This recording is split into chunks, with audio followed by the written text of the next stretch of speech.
All right.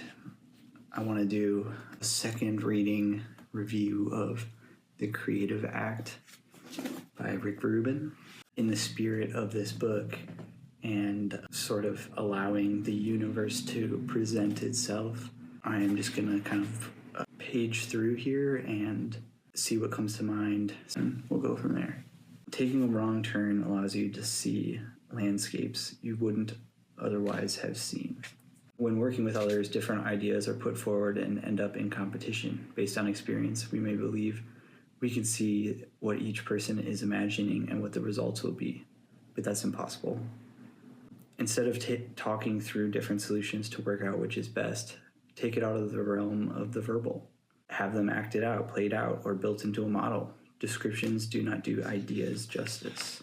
But that connects to something that I would have just read towards the end of the book, which is just this idea that language isn't perfect. It's not the perfect way to convey ideas or to share emotions or thoughts or ideas. These like gut reactions, the instinctual things, the way that we feel, it's hard to capture them in words. And in an increasingly casual society, as it relates to language, that problem just gets even more challenging because, and there is a little bit of science involved, right? Like you have this feeling that you have to filter in your mind and attach words or language or meaning to it verbally, and you have to send that out. It's already sort of compromised because you can't truly capture that in its purest form, that emotion. So not only is there some of that info is lost in translation there, but in receiving that message, the person has to also be on the same wavelength. They have to hear it right, and then they're filtering it, based on their experience past everything. So the best way to create, especially collaboratively, is to test things out, to take them out of the realm of description.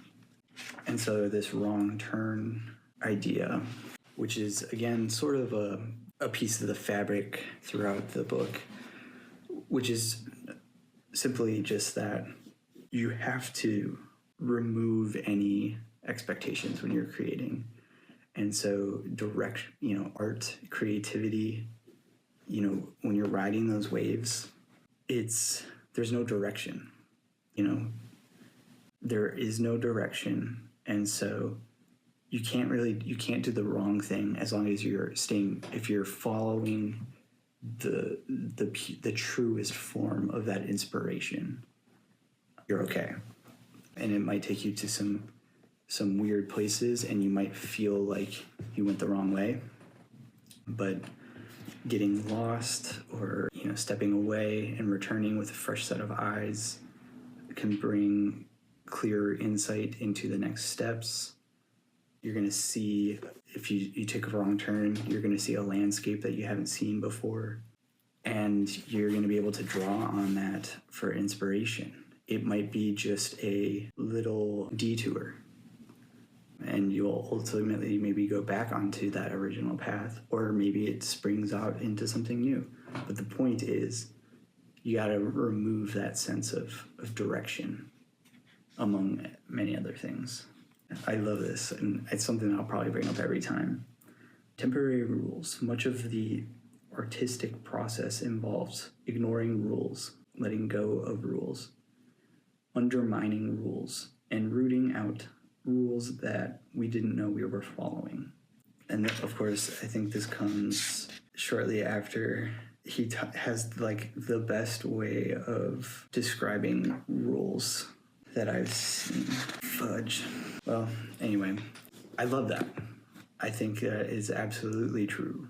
And I think one thing that I zeroed in on a little bit more is what rules actually are, beyond the limitations that are kind of imposed by deadlines or other people or society as a whole, which is sort of how I read it the first time. You got to understand, and this is, again, it's tricky because so many of these topics, actually just about everything, right?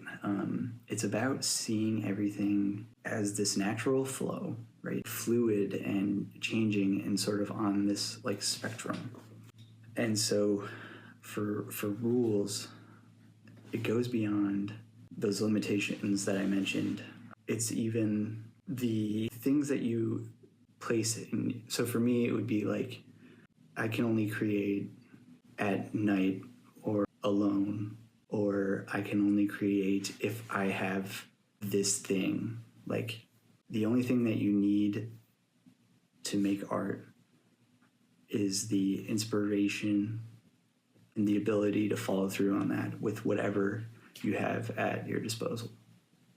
You don't need anything else, right? And so I'm getting hung up right here on how I started that off, because like there is an element of understanding what works best for you. So like I said, I tend to do my best thinking roughly at about this time, and through the night when I'm sort of isolated. That might be a way, but it's not the way. It might be, and it might be true that that's where I'll consistently have the most success. But you can't really know that until you explore and try different things. Creativity supporting habits can begin the moment you arise each day.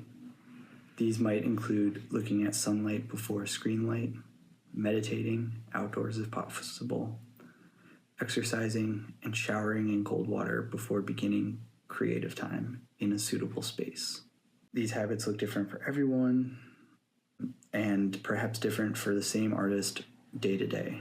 You might sit in the forest, pay attention to your thoughts, and make notes, or drive in a car for an hour with no destination in mind, listening to classical music and seeing if any sparks arise. It's helpful to set scheduled office hours or uninterrupted periods of joyful play that allow your imagination to soar. So this is all about experimenting with the creative process. And again, this does connect to what I was just talking about, where you're building the habit of being open to and aware of creative inspiration, constantly tinkering with what works and constantly exploring new ways to receive those transmissions. And then he goes on to talk about putting the decision making into the work and not into when to work. The more you reduce your daily life maintenance tasks, the greater the bandwidth available for creative decisions. Albert Einstein wore the same thing daily, a gray suit. Eric Satie had 7 identical outfits, one for each day of the week. Limit your practical choices to free your creative imagination. I'm understanding the point that's being made. Of course, I get weird when the clothing choices get brought into this equation. And it's so interesting to me that so many people take that stance, that the clothing is just like a practical choice. And I get it, especially if, kind of the essence of this book, a lot of it anyway, it's about, kind of pushing aside the material pursuits, but even if it's not a material thing, the clothing still matters to me. And so that's an element where personal style, is a form of my creative expression. This is not a great video, I feel like. So I think I'm just gonna call it, and yeah.